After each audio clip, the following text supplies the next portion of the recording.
While other NBA teams have been making their big move this offseason to try to contend, the Toronto Raptors have been a little bit more reserved and to themselves, making these small little moves to help themselves in the future. So in this video, we're going to cover why every NBA team should be afraid of what the Toronto Raptors have coming, because it's going to be special. Let's get into it.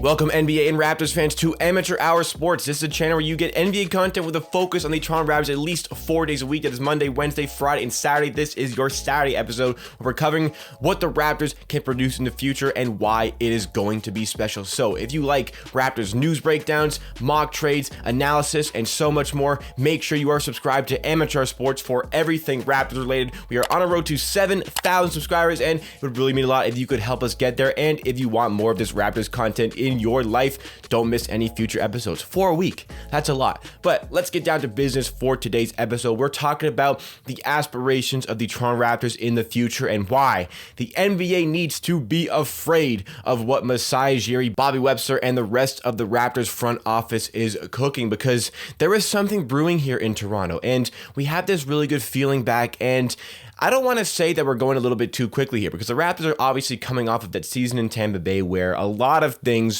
did not go their way. I mean, of course it didn't go their way. First of all, they had to play every game, every home game in Tampa Bay. So basically they had no home games throughout the season. Even when they were playing in Tampa Bay, their home arena, they had a lot of the home fans booing them throughout the game. So wasn't a good situation for the team. Masai Ujiri credits to Tampa Bay season 2, setting them back quite a few years, but we're back in Toronto. The Raptors actually just got their first training session back in Toronto at the OVO Athletic Center. It was so nice to see the team together again in Toronto. A lot of these players are putting out the videos of them back in Toronto. Pascal Siakam just put one out on his YouTube channel. By the way, Pascal, guess who's got more subs than you? And also we've seen the videos of other players showing up. Scotty Barnes had the Instagram Live. You threw the first pitch of the Jays game. Goran Dragic looks a lot happier now that he's in Toronto. So a lot of things are going up, and based off of so many things going wrong last season, I think it's easy for Raptors fans to be optimistic, because we've been so pessimistic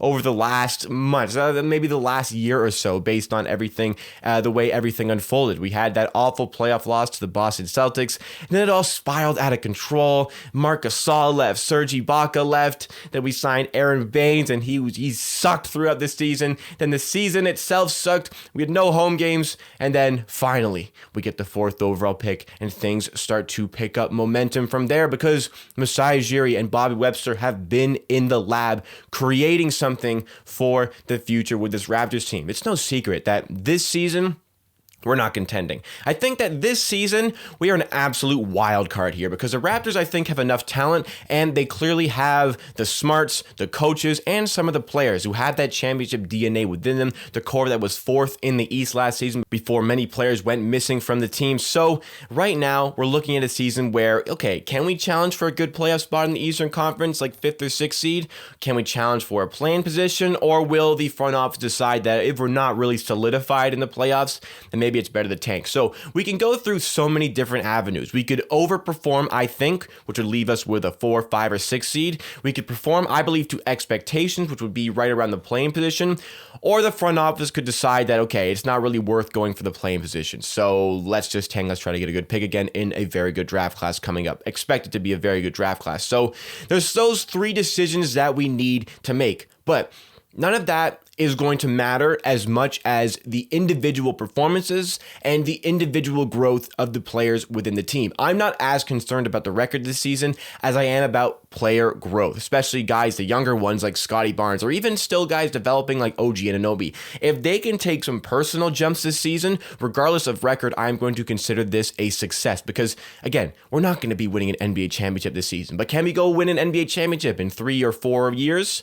Maybe, because we have the players in place to take us to brighter pastures in the future. We have assembled a team of so many guys who have that dynamic ability to play on offense and play on defense with very good length, very good athleticism, and very good IQ. And this is what the Raptors are constructing right now. And this is what is going to make them so scary. They have always been one of the better defenses in the last few years, maybe the better part of a decade. Last season, that kind of trailed away. But with Nick Nurse at the helm, he's a very defense-minded coach. Masai Ujiri has put together a team that is very defense-minded with so much length in the team. It is absolutely going to be a nightmare to play against the Toronto Raptors team. Offensively, maybe the Raptors can get found out a little bit, but defensively, they are going to be exceptional this season. Also, considering the fact that they will be back at the Scotiabank Arena, where they have absolutely dominated home standings throughout the last decade. I mean, the Raptors have one of the best home records over the last extensive period of time, especially in the Kyle Lowry era. So once we're actually back in that home arena,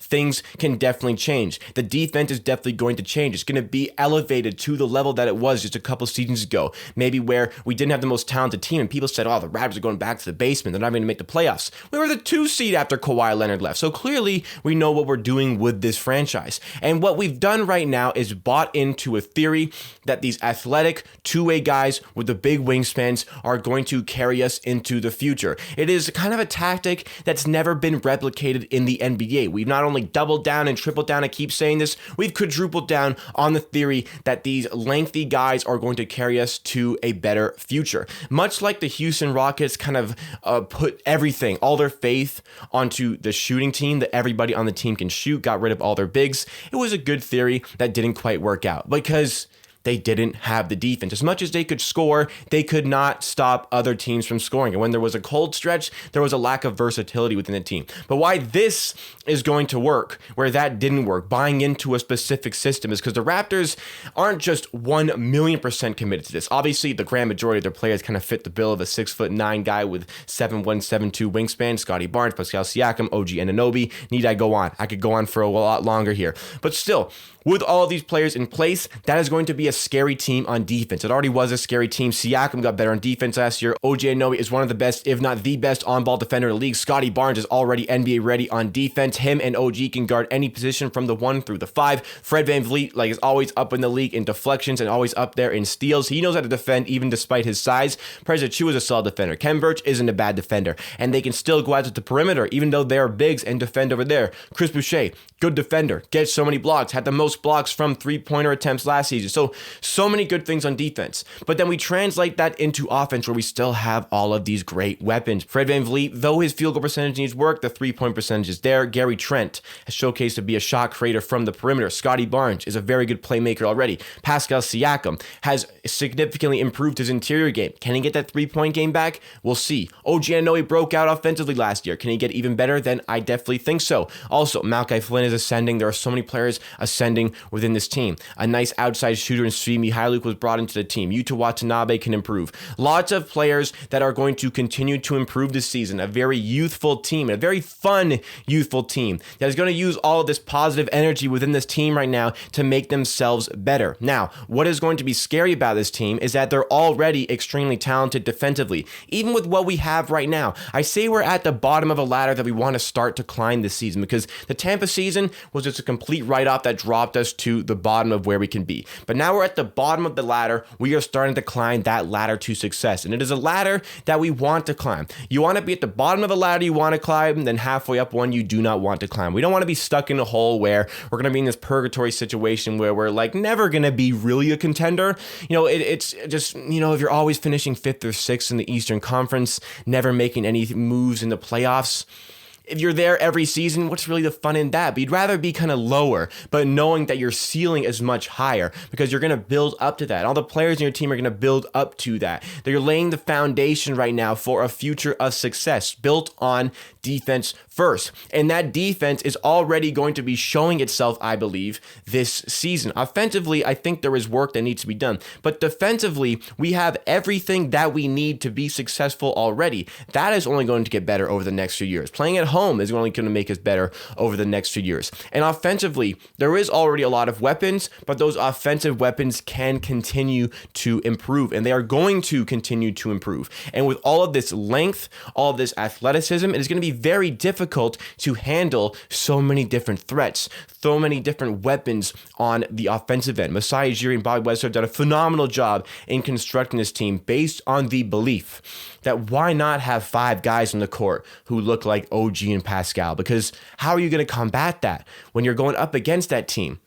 when you're playing offense against that team, there are 5 guys who can guard basically any position. And the rotation that Nick Nurse has is like poetry in motion to watch sometimes. Not when it's Aaron Baines closing out of the perimeter, but when it's somebody like Precious Achiuwa or Ken Burch doing it. I mean, I watched Precious Achiuwa guard, I think it was James Bouknight in the final Summer League game against the Charlotte Hornets. I watched Precious Achiuwa go to the perimeter to defend James Bouknight for the final possession. That's our center guarding what was likely the best player on that Summer League team. So all of these things in mind, knowing what we have and knowing the people in charge who are commanding this future team, Masai Ujiri, who signed for the future, Bobby Webster, who signed for the future, these are the minds that we need in place. With a guy who was a coach of the year just over a year ago now, 2 seasons ago was a coach of the year.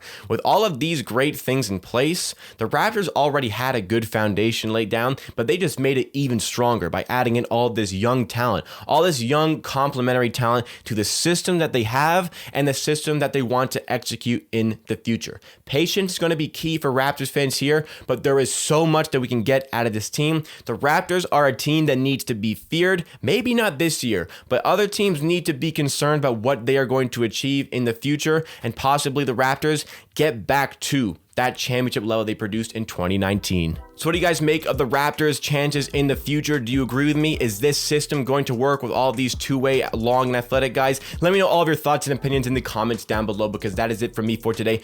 Thank you so much for watching this video. If you're still here, make sure to give the video a like if you did enjoy. It goes a long way to helping the channel reach some new viewers to the YouTube algorithm. And also subscribe to this channel for so much more Raptors content. We do breaking news, mock trades, breakdowns, so much more. You can also subscribe to the other channels we have, Amateur Clips, the best highlights from our Twitch streams, and Amateur TV. We do vlogs and other things like that. We're recording a vlog right now. I got my camera right behind the main camera that we do the videos on. But stay tuned for so much more from Amateur Studios. At the end of the day, believe what I say. If you disagree, that is okay. See you again next time for another video.